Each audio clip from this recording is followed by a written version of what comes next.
안녕하세요. 진호 히스토리타임즈의 유튜버 진호입니다.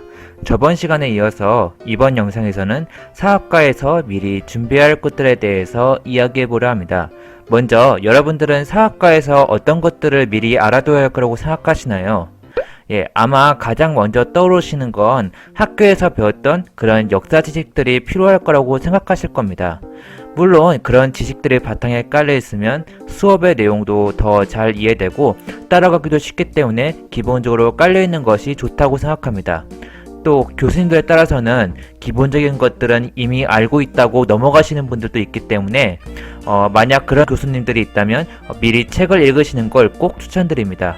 아마 대부분의 수업 같은 경우에는 교수님들이 첫 시간에 책들을 추천해 주시기 때문에 그런 책들 중에서 하나 골라서 읽은 게 아마 도움이 되실 겁니다.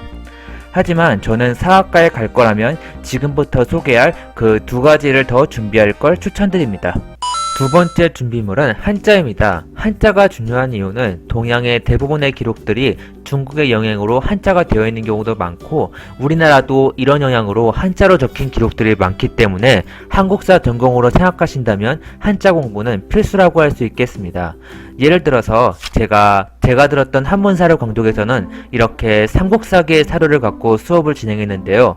먼저 음을 읽고 뜻을 해석하는 식으로 수업을 하고 시험 같은 경우에도 이렇게 음과 뜻을 해석하는 시험을 치른 적이 있었습니다. 특히 한자는 역사적으로 깊게 연구하거나 대학원까지 생각하시는 분들은 한자 공부가 필수적이기 때문에 대학에 합격하신 후에 만약 시간이 있으시다면 한자 능력 검정 시험을 준비하시는 것도 좋은 방법이 되실 것 같습니다.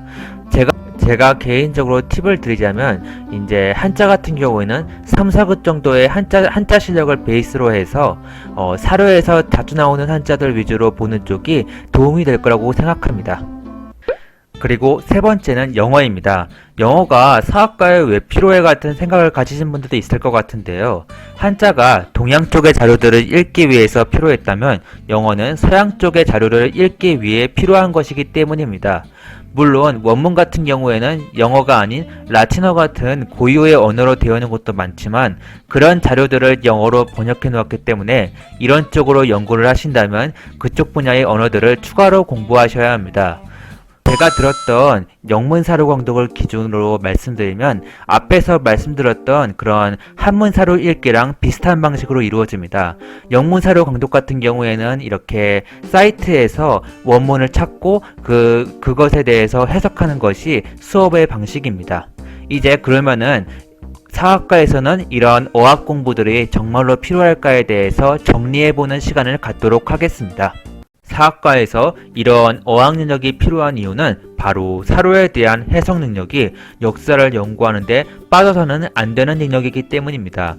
번역되어 있는 걸 가지고 연구나 공부를 하는 데에는 한계가 있기 때문이죠. 사학과의 많은 수업들에서 이런 사료들을 읽고 해석하는 부분에 대해서 요구하고 있고 교수님들도 한자와 영어 능력 정도는 갖추는 것이 필요하다고 생각하시는 분들이 많습니다.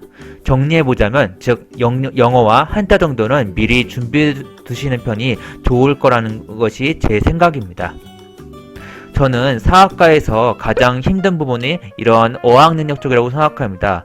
그래서 역사의 이야기 같은 부분이 좋아서 사학과에 들어오시는 분들도 이런 점 때문에 전과나 복수 전공으로 돌리시는 분들도 상당히 있을 거라고 생각합니다. 그래서 저는 여러분들이 이런 점들을 미리 알고 자신에게 맞는 학과인지 또 어떻게 준비할지에 대해서 생각해보는 계기가 된 영상이 되었으면 좋겠네요. 그럼 이번 영상은 여기서 마치도록 하겠습니다. 봐주셔서 감사드리고 저는 다음 영상에서 더 좋은 퀄리티로 여러분들을 찾아뵙도록 하겠습니다. 그럼 좋아요와 구독 한 번씩만 눌러주세요. 감사합니다.